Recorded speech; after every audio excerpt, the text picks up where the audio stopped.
Hey everyone, and welcome back. Thank you so much for joining me for another explainer. Today, we're diving deep into the fascinating and honestly terrifying mechanics of a truly baffling double homicide. We are going to unpack a case that is just absolutely full of shocking misdirection, secret affairs, and a ticking clock timeline that will have you literally on the edge of your seat. It's one of those wild cases where the killer tried a little too hard to outsmart the police, and in doing so, left behind this incredible trail of clues for us to break down. Let's get into it. Close business now or more family will die. Wow, just let that sink in. This incredibly chilling, performative, cutout newspaper ransom note was mailed to the victim's mother weeks after the funeral. It instantly set this high-stakes, terrifying tone for the entire investigation, well before the police even had a clue who the killer was. But to really understand why this bizarre note was sent in the first place, we actually need to go back to the very beginning of the timeline. Okay, let's jump right into Section 1, A Gruesome Morning Discovery, March 13th, 2006. Picture this. It's a rainy Monday morning in Wakefield, Massachusetts, and Mike Zmedi Senior arrives at his family's concrete pumping business. After struggling with a stuck garage door, he peers inside and makes a horrifying discovery: a man lying in a pool of blood. Terrified for his son, Mike Jr., whose truck was already sitting outside, he forces his way in. Now, to really understand the incredible tension of this crime, we absolutely have to look at the timeline captured by a neighboring business's security camera. Look at how incredibly narrow this window is. At 7:39 a.m., Mike Jr. arrives. At 7:44, this unknown green pickup truck pulls in. A few minutes pass, and their part-time driver, Chester Roberts, arrives on foot. Then, at exactly 7:50 a.m., that green truck peels out of there.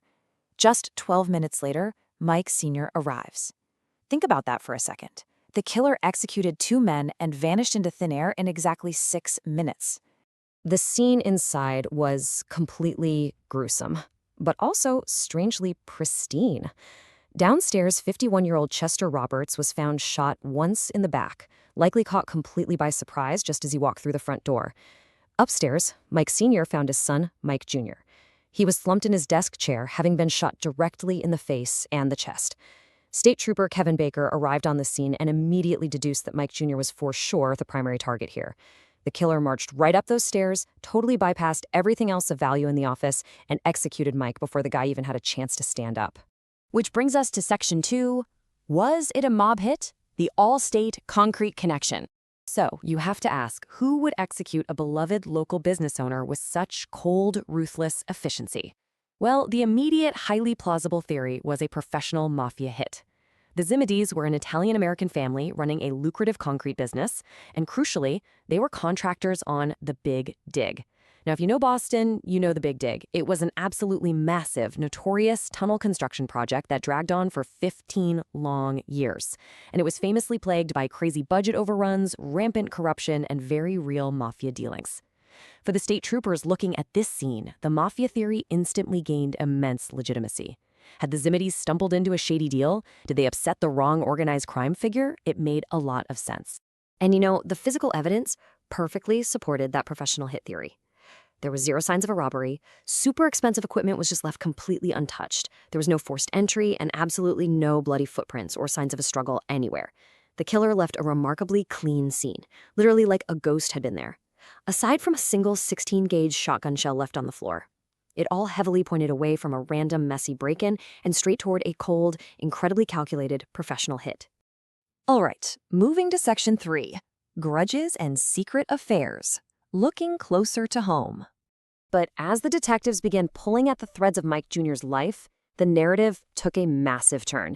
It shifted away from the mob and right into the Zmedi family's own inner circle. Because as it turns out, there was a ton of drama bubbling right under the surface. Investigators actually uncovered two people incredibly close to Mike who had very clear documented motives to want him gone. First, you've got Hank Jennings, Mike's cousin.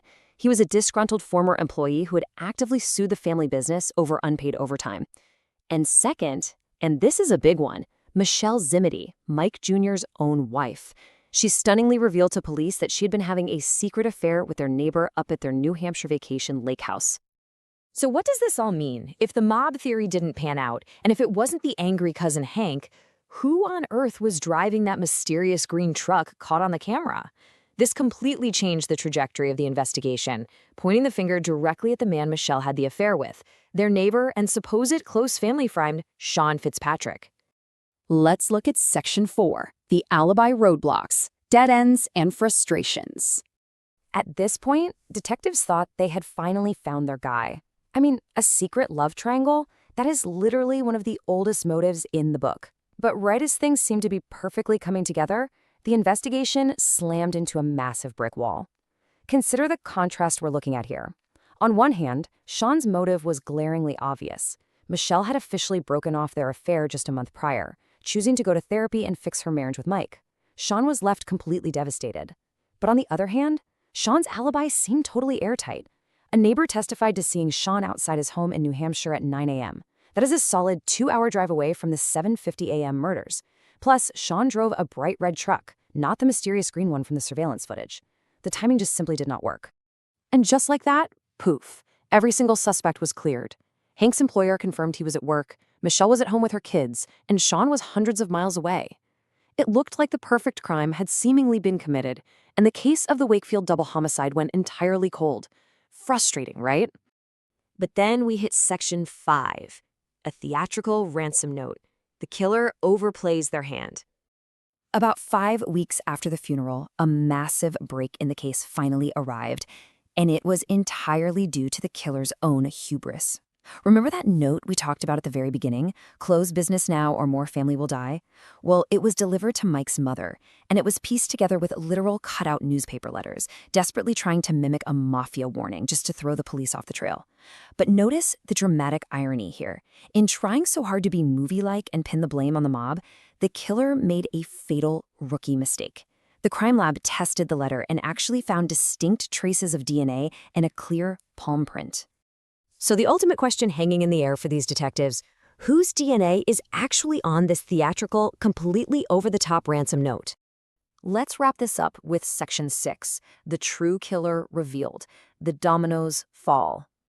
Let's see how the perfect crime completely unraveled, piece by piece. The very first domino to fall was the alibi. Sean's neighbor in New Hampshire actually called the police back to amend their statement. They realized they hadn't actually seen Sean at 9 a.m. They had seen him significantly later in the day. Suddenly, that 2-hour driving window was blown wide open. It was entirely possible for Sean to have driven down to Wakefield, committed the murders, and driven all the way back. And this brilliantly illustrates some genuinely incredible, clever police work that finally cracked the case wide open. Here's how it went down. Step 1. The lab secures the mystery DNA from the fake ransom note. Step 2. Knowing they desperately need a DNA sample from Sean without tipping him off, detectives suddenly remember a stack of condolence cards sitting on Michelle's coffee table. They head back to her house, dig through the stack, and find a card sent by Sean. And get this, he had licked the envelope to seal it. Step 3. They test the saliva on that envelope flap, and boom.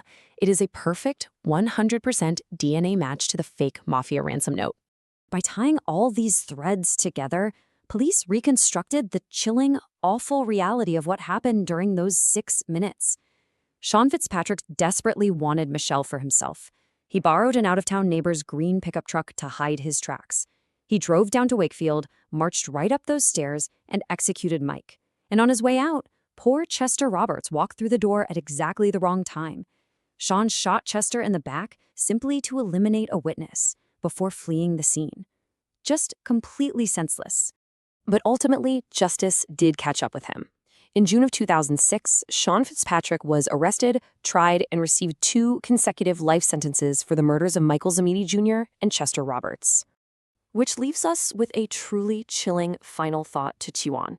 Sean Fitzpatrick had basically pulled off the perfect crime. He had a stolen truck, a super clean crime scene, and an alibi that initially completely held up. If he had just stayed quiet, he honestly might have gotten away with it all. But his ego just couldn't handle it. If the killer hadn't sent that theatrical, movie-style ransom note to try and frame the mob, would this double murder have remained permanently unsolved? It's a really fascinating question to ponder. Thank you guys so much for joining me for this explainer. I really hope you found this breakdown as compelling as I did, and I'll see you all next time as we dive into our next great mystery.